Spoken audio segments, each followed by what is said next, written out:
Hey guys, welcome back to my channel. My name is Megan. If you guys have not been here before, there's a hair in my mouth. If you guys have not been here before, thank you so much for coming. I am very excited to film this video because I am in the middle of this situation right now, and that is dealing with a difficult client. So I wanted to tell you guys today all of my experiences I've had working with difficult clients, how I navigated it, how I got through it, how I let them go, and all of the above. So I am actually in the middle of dealing with this difficult client, and I have decided it's probably best for the both of us if we part ways. So I'm going to show you guys how I actually communicate that to her and how I'm going to handle this situation. So let's hop into the video. So there are multiple types of clients that make it very, very hard to work with them. The first type of client that is hard to work with is the client that is over demanding. And there are a couple of reasons why this might happen or why they are this way. There's also ways to figure out, even before you work with them, if they have this personality type. So I have definitely had the clients that are over demanding, but I do not blame them. I did not set the scope of the project very well, and I didn't tell them what I would do and what I wouldn't do. So it was something I had to learn as I kind of went through it, but I'm here to share with you guys how to prevent that from happening. The thing with this client was I was very, very quick at designing for them. It was social media, and they sort of started taking advantage of that. Because I was so quick, I had some extra time to do this or some extra time to help them with this, but the scope of the project in my head was, no, I was only doing 2 to 3 graphics a week, maybe less than that. But because that wasn't written out or on a contract, they kind of had the freedom to demand more and want more and ask for more. So first tip is to make sure that you understand exactly what they need when you first meet with them. Before you even sign contracts, before you decide to work with them, that you make sure you know exactly what you're going to be doing and have that written out in clear, perfect wording, because that is when you can come to them and be like, hey, the scope of this project's only to do this, not to do an extra 4 graphics a week. So if you want that, I can do that for you, but it's gonna cost a little bit more. So make sure you have everything written out to the T. I think you should spend a long time perfecting your contract. I am still perfecting it every single day, adding things to it, because I learn from different client situations every single time I have a new client. So that is something that I stress onto new designers, is to make sure you understand the scope of the project, the hours, the timing, the money, everything is communicated in the very beginning. Also, along with that, if they are over demanding, but it's still fitting within the scope of the project, just take a breather and have patience, because look at the positives. They know what they want, and they will most likely be extremely happy when the finished product is created, because they knew what they wanted, and they might have been demanding and communicating that, but at the end of the day, they might be so happy that they're gonna spread your name to other clients. So have patience and understand that you're working for the client right now and you're trying to please them, and they are right in this moment. And you know what, maybe you decide after that project with them you don't want to continue working with them, and that is totally fine. But if it's fitting within the scope of the project, just try and have patience, try and breathe, and remind yourself that not every client is like this, not every client knows what they want, and now you can understand which kind of clients you want to work with. So look at all the positives you can take from it, and don't let your impatience get the best of you. You want to stay on good terms with all of your clients, and it can get a bit difficult when they are very picky and demanding, but at the end of the day, you're getting paid for it, and your job is to make them happy. Okay, so the next client type I want to talk about, that I am getting to a point in my career where I have absolutely zero patience for this type of client or person, to be honest, and that is a client that is undervaluing, or I guess kind of not appreciative, but more on the lines of not valuing your work and what you are providing them. And this is the client I am currently dealing with right now. I'm just going to be open and honest with you guys. I'm not being valued and I'm not being appreciated, and I know that every time I send her my invoice for the month, I'm gonna have to back up my reasoning of why she should pay me. And you should never, ever have to do that. I know that in the first couple months, you might have to remind them, like, this is what I'm providing, this is everything I did provide, this is what I'm doing behind the scenes, here is my invoice. You can kind of explain it in the very beginning, but this is where you need to communicate from the very beginning. This is what you're gonna provide every single month. And if you feel like you constantly have to back up why you're charging this amount, why you are getting paid for this, there comes a point where you have to be like, you know what? No, I don't need to explain myself every single time. And maybe this isn't the best fit. So my biggest tip with undervaluing clients is avoid them at all costs, because you're gonna constantly be having to stand up for your work, explain why it's worth this amount, and that will not only mess with your confidence, but it can also just be extremely exhausting and frustrating. So I feel like the client that I'm having the issues with is because it's social media, and social media is such a broad job, because you're doing so many things behind the scenes that aren't always accounted for, that aren't always communicated. But if you yourself know that you are dedicating this amount of hours every single week to make sure that their social media is getting the engagement, getting the posts up, then like that's all that really should matter, and your client should put that trust in you that you're doing that. Now, if they're not seeing any results or they're not very happy, then of course they can come at you and make you explain why they should be paying you for not doing what they wanted. But yeah, so this client of mine really crossed the line with me when I never talk bad about clients, guys. I love all my clients. I just want you to know that if you deal with a situation like this, to not let it get too far. I designed an ad for a magazine that they needed pretty quickly. And with clients like this, most of the time when they undervalue your work, they undervalue how much time it will take you. And they want it like yesterday. They want the designs like yesterday. So it's a constant like rush, and most of the time if they're rushing it, they're not communicating exactly what they want very well, because the timing is just off. So they wanted this magazine ad. I created it, made it really nice. I spent probably 2 hours on it, and I had no direction on what kind of photos, what kind of text, nothing. So I did the best as I could, and this was on me for not asking in the moment what they wanted on the ad. I should have asked to avoid any sort of back and forth, but at the time we were on such a time crunch that I figured I would just do what I think they need and compare it to the last year ad and just make it how I think they will like it, because I've been working for them for a while now. I figured I could kind of do a pretty educated guess on what they needed on the ad. So I did that, sent it back to them, and the response was that the ad was mediocre and that she doesn't want to waste her money on mediocrity. Now, this is where I put my foot down, and I don't think anyone should talk to me that way.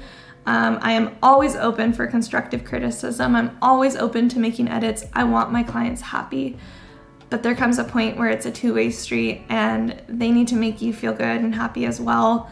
And if you're not happy doing the work for them, and if you don't feel valued, let them go, because that is not okay, not worth your time. And yeah, so this happened very recent, so I am going to respectfully tell them that after this month, I will no longer continue. And at the end of this video, I will show you guys how I'm going to communicate that. Most likely I would have done it in person, but since I am in a different country right now, I will have to communicate this over email. And you can still do that totally fine and respectfully. So I will show you guys how I end up doing that. But before we do that, I wanted to talk about the other client. And this is the controlling client. This is a client that wants you to be creative, but also wants you to listen to what they want. And if you have a mix of a controlling client and an undervaluing client, you are gonna end up hating your job. And I'm here to remind you that there are so many respectful clients out there that trust you, love your work, and value you, and you might have revisions back and forth, but at least they don't make you feel mediocre. So the controlling client, they are the client that like I said, they want you to be creative, but they want to like control your creativity. And this can get frustrating because it's almost like they know what they want, but they don't know what they want. So you work on it, but it's not what they wanted, but they don't know how to communicate it. And this can be, like I said, extremely frustrating and very, very time consuming. So what I would do with this client is, if you feel that they're controlling, I would actually give them, I would actually put a lot of your pressure on them and have them explain exactly what they want before you even begin. So for this, for example, you could even have like a weekly meeting on the phone, or a Slack channel, or maybe a Google Doc where you write out notes, or maybe they're better at drawing, so you meet with them in person and they sketch it out. But this is the type of client where you really have to communicate very well with and make sure that you're getting every piece of info out of them before you even begin. Because if you keep working and designing and they keep coming back with more and more edits, it just gets extremely, extremely frustrating. So with the controlling client, make sure that you know exactly what they like, you know exactly what they don't like, and from that you can kind of figure out how to meet in the middle and make something that they love, and set up some sort of communication way where, whether it's drawing, writing, talking, whatever works the best for you guys, set that up so that you can have a very smooth process. And you can still work with these kind of clients. I don't think you need to avoid these kinds at all costs, but if you can tell from the very beginning that they want things how they want it, then just make sure you keep that in the back of your head, and that you don't try and go off all crazy and do something that you think would look good because you're making them happy. And that's honestly what it all comes down to, is your job is to make them happy. And even though you might not be able to use something in your portfolio because it doesn't really match what you would have done, that's okay, because you're making them happy, you're getting paid. But sometimes we have to make the sacrifice and work with the clients that are difficult, just so that we can learn and we can grow and we can save some money and we can get our foot in the door and open the door to so many different opportunities. So I have had another client that I just want to share an example story again, because this one was difficult because she was very well known in the city I live in, and I knew that I had to stay on good terms because she knows a lot of people. But of course you should stay on good terms no matter what. But I knew that this was a client that could probably bring me a lot of work. But it got to a point where I felt like the mix of all the difficulties that clients can bring was combined, and it was just like over demanding, undervaluing, controlling. And it kind of evolved into that over time. And I don't blame the client, I blame myself, because I was very new. I didn't know how to communicate what I would and wouldn't do. I didn't know how to communicate and say no. I didn't know how to ask for more money. I was very new, and I think they could tell, and I think they kind of took advantage of that. And at the time I let it happen because I was new and I was growing and learning, and I love what I do, so I didn't completely mind at times. But after about a year, I started to realize that what I was doing for them was worth a lot more. And you know, I think people know that you grow through time, and that pricing may change, your scope of work may change, but as long as you communicate all of that, then that is totally fine, and you should have no shame in doing that. I was also in the middle of moving into our house, and it was just really bad timing for me. So I was communicative with her that this is, I'm really busy at this time in my life, and I feel like I can't commit to all the hours you need. And I would really like to pass you on to somebody that I know can commit to hours. And I did pass them on to somebody, but that didn't end very well. So that's another point I want to make, that if you are going to refer them to somebody else, make sure who you're referring them to is ready to commit to them. Make sure who you're referring is respectful and can provide them what they need, because if they end up feeling disappointed with whoever you referred, it could come back to you because that's kind of your name on that person. So make sure that you're a little careful in that area, because I had that situation happen where who I referred ended up they had a big falling out and it didn't end very well, and who I referred didn't respectfully end the partnership. So be aware of that, and just remember that whoever you're referring is representing your name and you recommended them, so be careful in that area. I have one more story because there's too many not to share. But when I was first starting, when I decided it's time to increase my pricing, it's time to ask for some more, I feel like I've grown enough and I have enough experience to ask for more money. So I had a client that I worked for throughout college, and you guys probably know when you're in college, you're not charging a whole lot. You might even be doing work for free, which is perfectly fine. But it was after college, this client still sent me work once in a while and was still getting my college pricing. And it was after the first year of college, I was still doing that pricing, and then it was after that year, I was like, okay, I'm pretty sure $18 to $20 an hour is not good. So I sat down with myself, I figured out my pricing structure, what I figured I was worth based off my experience and based off my skill. So I ended up having a call with this client, and I respectfully told her my pricing increased last year because I have grown and I'm quick at what I do, and I know I can provide you what you need in a timely manner. And most of the time clients will be like, oh, of course, like, no worries, let me know how much. This client did not really respond that way. They actually ended up telling me that they don't think I'm worth that much, and that I'm still very young and I have a lot to learn. So there's two things I could have done. One, I could have listened to them because I was scared. I was so scared to ask for more money. I could have listened to them and continued charging them what I would have. Or I could have stood up for myself and been like, you know, I respect that you think that way, but I think it might be best if we just part ways and somebody newer, because this is what I'm going to be charging now. You could say it more respectful. I'm just feeling kind of sassy today. But I ended up saying that. I stood up for myself. I stuck to my pricing, and I'm not kidding you guys. That is the best thing I could have done in my career. It helped me grow.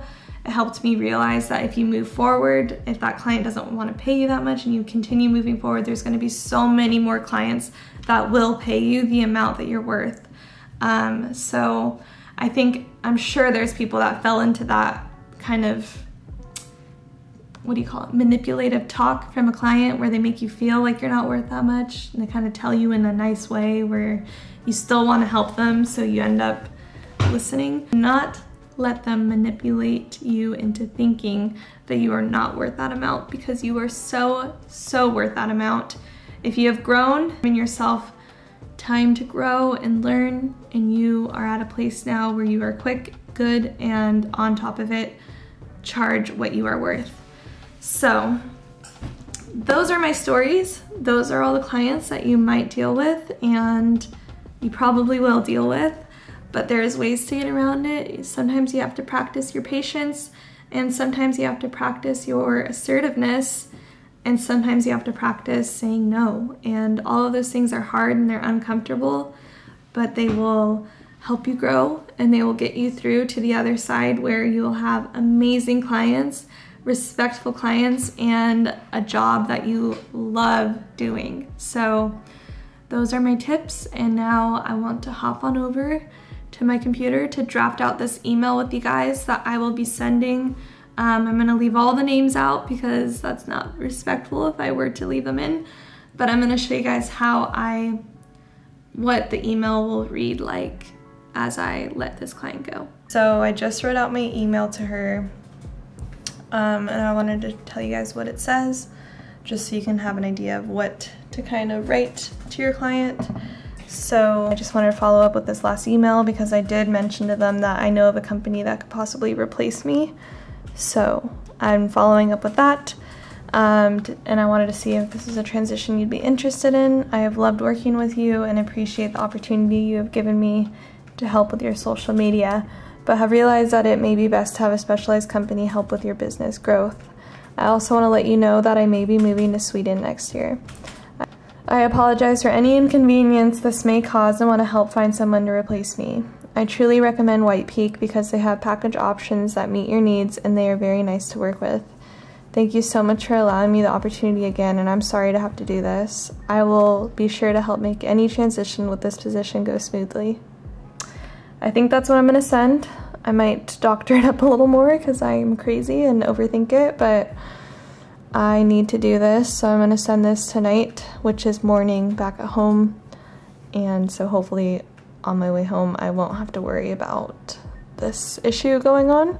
Thank you guys so much for watching this video. I hope you enjoyed it. I hope it helped.